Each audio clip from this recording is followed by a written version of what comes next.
یہ جو ریاست آپ انہیں کہتے ہیں بھائی، وہ ریاست نہیں ہے، وہ جو ہے سروس آف پاکستان ہے۔ مانگے گا معافی؟ تو کبھی معافی نہیں مانگا کرتی ہے ریاست۔ میں ہوں، اگر میں کہہ رہا ہوں کہ بھائی آپ معافی مانگو۔ مطالبہ کیا جا رہا ہے، کون معافی مانگے گا، کیا سمجھتے ہیں؟ دیکھیں، قوم تو کبھی معافی نہیں مانگا کرتی ہے، یہ ریاست سے معافی کا تقاضا کر سکتے ہیں، ریاست ان سے معافی کا تقاضا تو مانگ سکتی ہے کہ 35-40 سال آپ نے مارشل لاء لگایا، قوم تقاضا کر رہی ہے کہ آپ معافی مانگو۔ یہ کون ہوتے ہیں؟ منتخب نمائندے۔ منتخب نمائندے قوم کے نمائندے ہوتے ہیں، قوم کی آواز ہوتی ہے۔ اگر ہم کہتے ہیں میں ریاست ہوں، اگر میں MNA ہوں، ممبر قومی اسمبلی ہوں، تو ریاست میں ہوں، اگر میں کہہ رہا ہوں کہ بھائی آپ معافی مانگو، تو پھر ظاہر ہے کہ ریاست جو ہے وہ مانگ رہی ہے معافی۔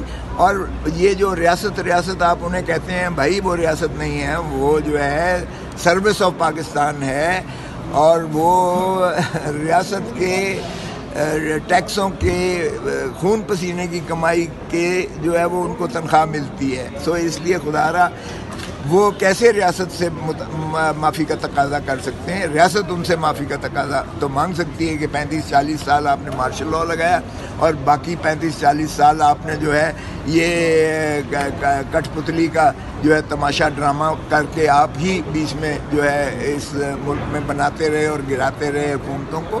سو آپ آئین کے دائرہ حدود و قیود کے اندر رہیں، ہم کچھ بھی نہیں اور کہہ رہے، مانگ رہے۔ عوام کو عزت دیں، جمہوریت کو عزت دیں، دھرتی ماں کو پیار کریں، یہی ہمارا تقاضا ہے۔ اس لیے معافی شافی کا تو سوال ہی پیدا نہیں ہوتا ہے۔ معافی اگر مانگنی ہے تو جنہوں نے زیادتی اس دھرتی ماں سے کی ہے وہ معافی مانگیں۔ اچھا صاحب، رانا ثناءاللہ جو ہے وہ کہہ رہے ہیں کہ غیر مشروط ڈائیلاگ کے لیے تیار ہیں، گریٹر ڈائیلاگ کے لیے تیار ہیں، کسی بھی قسم کی کوئی شرط نہیں مانیں گے، اور نواز شریف جو ہے وہ مذاکرات کے لیے تیار ہیں۔ اب تو کیا عمران خان تیار ہیں؟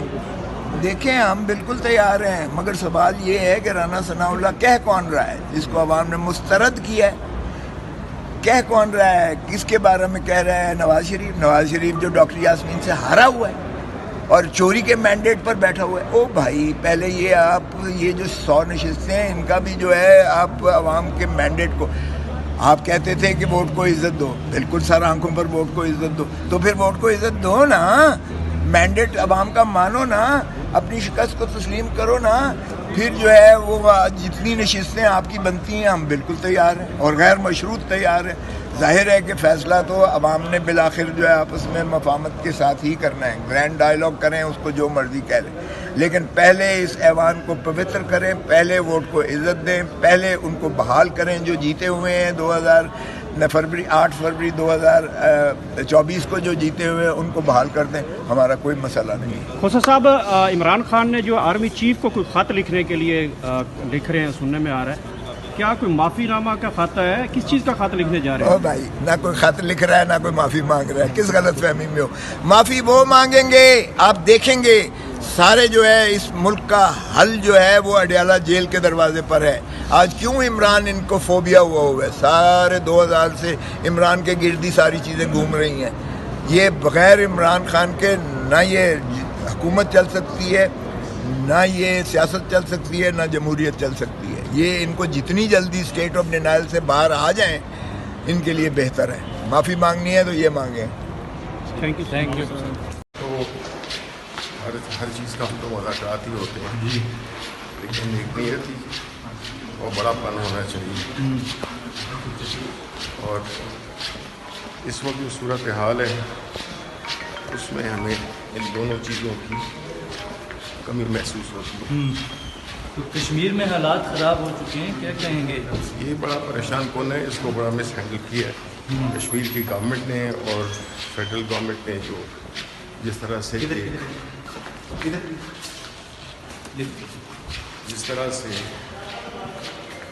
اپنی نااہلی دکھائی ہے، تو اس سے کشمیر جو ہے تو ہمارے ملک کی فارن پالیسی کا ایک بنیادی ستون ہے، اور کشمیر کے عوام اور آزاد کشمیر بالخصوص اس میں اس قسم کے حالات پیدا ہونے بڑے پریشان کن ہیں، اور اس پہ ہم ایوان میں بھی یہ بات اٹھائیں گے کہ یہ چیزیں اس نہج پہ کیوں پہنچی، کیونکہ عالمی سطح پر بھی اور انڈیا کے تناظر میں بھی اس قسم کی صورتحال نہیں پیدا ہونی چاہیے تھی. Thank you. شبلی صاحب، دونوں طرف سے معافیوں کا مطالبہ کیا جا رہا ہے، کون معافی مانگے گا؟ کون مانگے گا معافی؟ سر بولتے جائیں.